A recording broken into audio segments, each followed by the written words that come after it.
Salve, salve, gente boa! E aí, tudo bem? Seja bem-vindo, muito bem-vindo ao canal. Nesse vídeo nós vamos falar a respeito do seguinte: o lugar onde Deus manifesta a sua presença. Vem comigo até o final, não sai daí, vamos junto!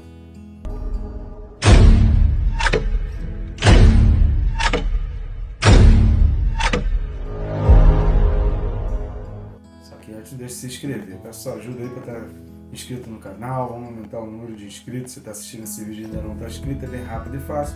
Vai clicar no botão aí, pronto, já vai estar inscrito. Eu sugiro também clicar no sininho, marcar a opção todas, porque isso te disciplina e te ajuda a estudar a palavra. Se a gente não tiver um empurrãozinho, uma força ali, a gente acaba não estudando, não é verdade? Corre do dia a dia, tira a gente do foco. Peço sua ajuda aí, suas ajudas. Por favor, curta, comente, compartilhe esse vídeo, curtindo, comentando no YouTube. Encontra e percebe que esse vídeo é relevante. Se você assistir e não curtir, ele acaba, pelo contrário, tornando esse vídeo irrelevante, e aí a gente perde o alcance. Então curta, comenta, compartilha. Compartilhando você vai fazer chegar a lugares onde nem eu e pessoas, onde nem eu no YouTube conseguiríamos alcançar. E no link da descrição, aqui na descrição tem alguns links, dentre eles o nosso canal na Amazon. Você pode também adquirir os nossos livros lá na Amazon, o livro Quem se Importa com Deus e também o livro Perca Peso Tirando a Trave do Olho. Nosso mais novo livro você pode adquirir no formato digital ou impresso pela Amazon, papel comum ou de capa dura. Encomendando por mim, tem um link também no Linktree, também aqui embaixo na descrição, você pode encomendar o livro Quem se Importa com Deus. Perca Peso Tirando a Trave do Olho, eu só vou ter disponível na Amazon mesmo aí. E tem também digital os dois livros na Hotmart. No Linktree você também vai encontrar o caminho para acessar os dois livros lá na Hotmart, tá legal? Então vamos junto, o texto desse vídeo, Hebreus capítulo 3 e o versículo de número 4. Hebreus 3, versículo 4 diz assim: Pois toda casa é estabelecida por alguém, mas aquele que estabeleceu todas as coisas é Deus. Um excelente versículo. Esse versículo está fazendo aqui uma transição, embora os outros três versículos já tenham apontado nessa direção, mas esse versículo ele tem uma explicação, ele tem uma importância muito grande diante de tudo aquilo que está sendo falado aqui no capítulo 3.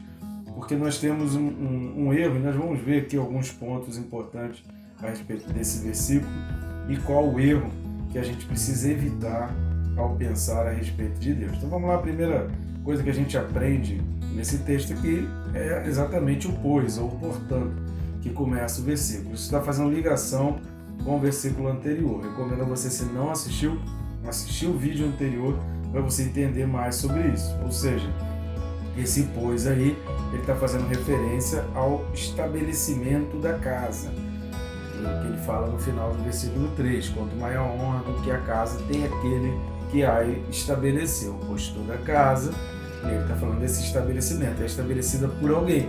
E entra então essa explicação, esse detalhezinho de que toda casa é estabelecida por alguém. Essa ligação com o versículo anterior, com os versículos anteriores, lembrando aquilo que a gente falou que só no ano de 1227 a Bíblia foi dividida em capítulos e versículos. Até ali eram textos diretos, os textos eram seguidos, não tinha essa divisão de capítulos e de versículos. Segunda coisa que nós vamos perceber aqui é essa expressão é estabelecida. Ou toda casa é estabelecida ou é construída.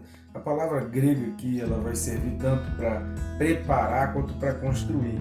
É interessante olhar a utilização desse vocábulo aqui no grego, porque ele vai dar muita indicação naquela coisa do preparar, do tornar pronto, do fazer algo para alguém. Então é muito interessante essa colocação e esse encaixe desse vocábulo grego exatamente nesse ponto aqui a respeito da casa. Por quê? Porque esse versículo ele vai exatamente em função desse estabelecimento, desse construir, desse preparar, ele vai dar uma linha para que a gente tenha cuidado com tudo aquilo que vai ser falado no restante desse capítulo 3. Todo o capítulo 3 ele vai girar em torno dessa grandeza de Jesus Cristo perante Moisés, perante a lei, na superioridade de Jesus em relação à lei, em relação a Moisés, mas tem umas coisas que são muito importantes que vão traçar essa linha, que é o relacionamento. Esse capítulo 3 de Hebreus, ele vai traçar também ele vai passar por esse aspecto do relacionamento, que a gente não pode desprender de todo o texto e dos princípios bíblicos de um modo geral. Nós não podemos, precisamos evitar esse erro de tirar essa questão relacional, que o nosso Deus, esse Deus que a gente crê, esse Deus criador de todas as coisas, o Deus de Jesus Cristo, Deus Trino, que é Pai, Filho e Espírito Santo, é um Deus relacional. A gente já falou isso várias vezes, tem vários vídeos aí no canal em que a gente comenta sobre a interação. É um Deus que trabalha com, ele trabalha por, sim. Ele age para, sim. Mas ele gosta de trabalhar com, ele quer caminhar, ele vai ditando as coisas. Seria muito fácil a gente aceitar Jesus e receber de bandeja já o mapa pronto para onde a gente ir. A facilidade seria tanta que a gente inclusive esqueceria de Deus. Essa dificuldade de a gente entender o próximo passo e essa incerteza do dia de amanhã, isso nos torna mais dependentes de Deus. E esse versículo ele vai nos ajudar em alguns aspectos. E a gente precisa olhar, eu vou traçar aqui mais 3 aspectos que esse versículo aponta para a gente entender esse caminhar desse discurso aqui do capítulo 3, que é aquilo que a gente não pode esquecer. E da Bíblia toda, ela tem instruções, ela tem leis, ela tem ordenanças. Mas muito mais do que instruções, leis, ordenanças, ensinamentos, mandamentos, existe um ensinamento por trás daquilo.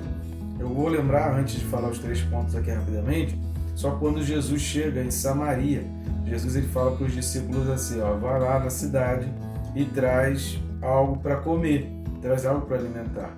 Enquanto os discípulos vão na cidade, chega então a mulher samaritana. Jesus conversa com a mulher recebe Jesus, aceita Jesus como Senhor e Salvador. Ela desce e conta para a cidade inteira.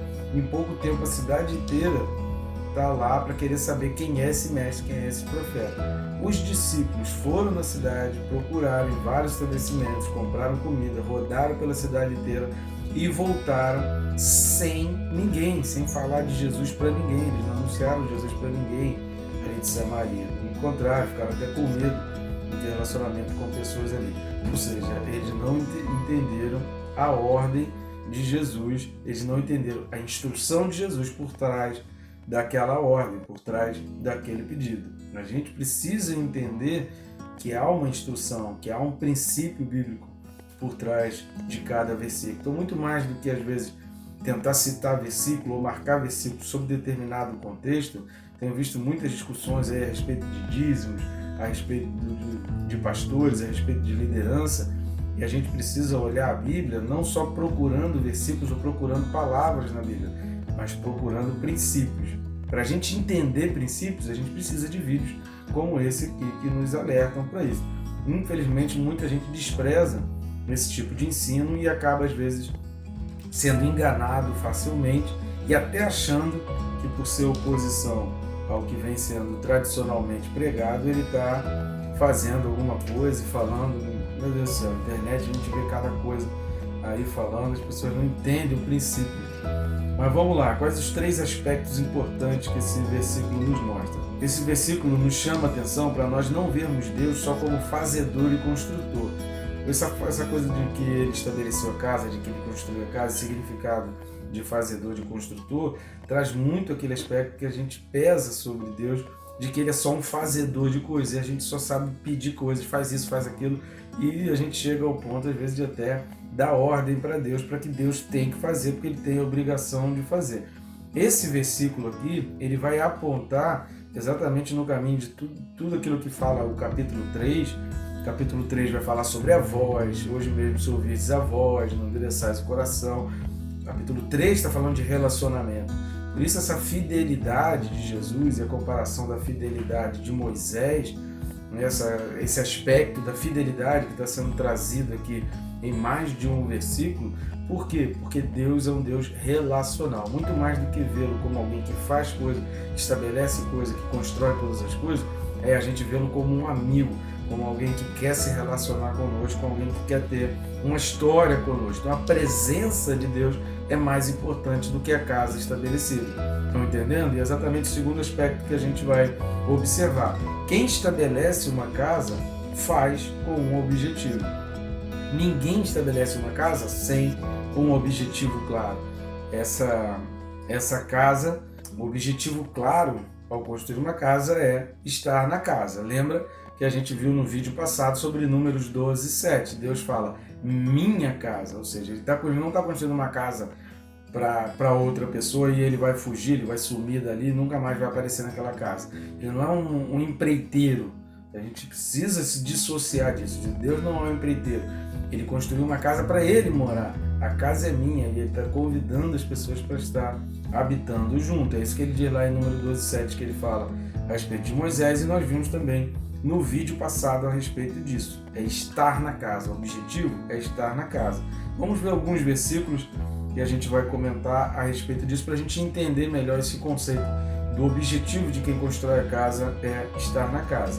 Primeiro texto, João 14, versículo 23. Evangelho de João 14, 23. Respondeu Jesus, se alguém me ama, guardará a minha palavra, e meu Pai o amará, e viremos para ele e faremos nele morada. A gente vai ver aí no versículo 6 um pouco mais a respeito disso, falando que nós somos a casa. No vídeo passado nós vimos que ele está trazendo um conceito como de família de Deus. A casa como família de Deus. A palavra grega é a mesma em todos os vocábulos, até o versículo 6. A palavra é oikos, é a palavra de lugar de habitação e também de família, de ambiente, de pessoas próximas, aquele círculo de pessoas próximas. Mas aqui ele já está trazendo o ponto, e no versículo 6 ele vai apontar isso, que a casa somos nós somos a casa, ou seja, nós somos o lugar da habitação de Deus, nós somos o lugar para um círculo de pessoas habitarem, nós somos o lugar onde as pessoas precisam olhar em nós e ver Jesus ali. Então isso tudo está intrínseco, é isso que eu estou falando. É importante a gente não olhar somente o versículo, somente o vocábulo, a gente entender o contexto através de outros versículos. A gente vem falando desde o início dos estudos, desde os primeiros livros que a gente trouxe aqui, que a Bíblia explica a própria Bíblia. Um outro texto também importante para a gente perceber aqui é Lucas capítulo 11, versículos 24 e 25. O Evangelho de Lucas 11, 24 e 25. Quando o espírito imundo sai do homem, anda por lugares áridos, procurando repouso, e não o achando, diz, voltarei para minha casa, de onde saí. E tendo voltado, a encontra varrida e ornamentada. Essa casa é o objetivo de Deus. Nós fomos criados como casa porque o objetivo de Deus era morar, é morar em nós. Então, quando nós somos uma família, nós somos uma família de casas de Deus, onde Deus habita, onde Deus faz morada, onde Deus quer realmente habitar, e não apenas fazer alguma visita.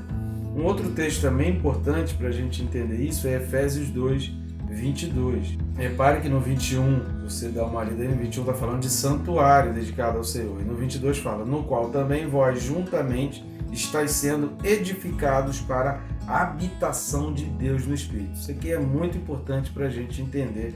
E é isso que o autor a Hebreus está falando lá no capítulo 3, sobre essa importância de estarmos, de sermos a casa de Deus, e que essa casa tem um objetivo para estabelecer. Por isso que ele está falando, pois toda casa é estabelecida por alguém, mas aquele que estabeleceu todas as coisas é Deus. E aí entra o terceiro aspecto. Por quê? Construir todas as coisas, ele construiu todas as coisas.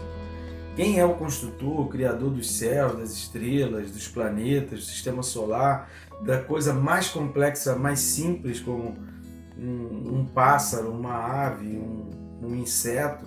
Essas coisas são criação de Deus. Foi Deus que criou todas as coisas. Agora, só nós é que ele chama de casa. Ele procura habitar em nós.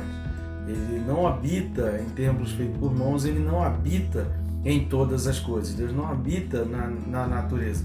Essa coisa de considerar, chamar de mãe terra, por exemplo, a terra pode ser irmã, mãe nunca, porque ela é tão criatura como nós. Todas as coisas, os vegetais, as árvores, as plantas, os animais, os céus, estrelas, lua, mar, tudo que neles há, tudo foi criado tanto quanto nós. Então a gente poderia chamar de irmão, nunca de mãe, porque ela não origina, nós não somos originados nela. Nós somos originados em Deus com o objetivo claro e definido de sermos morada, de sermos habitação, por todos os textos que nós lemos anteriormente e por todo o princípio que vai ser dito. A gente vai falar de novo sobre isso no versículo 6, gente vai abordar um pouco mais sobre isso, mas todo o capítulo 3 ele vai transitar por essa linha de pensamento relacional, do Deus que quer se relacionar. Não apenas um Deus fazedor, um Deus construtor, mas um Deus que se relaciona. O que ele está falando aqui, Deus estabeleceu todas as coisas, mas a casa é diferente. Essa casa tem uma diferença, tem um objetivo de ser, tem uma razão de ser. E a razão de ser é porque é para ser morada e habitação do Deus Altíssimo. Tá bom, gente boa?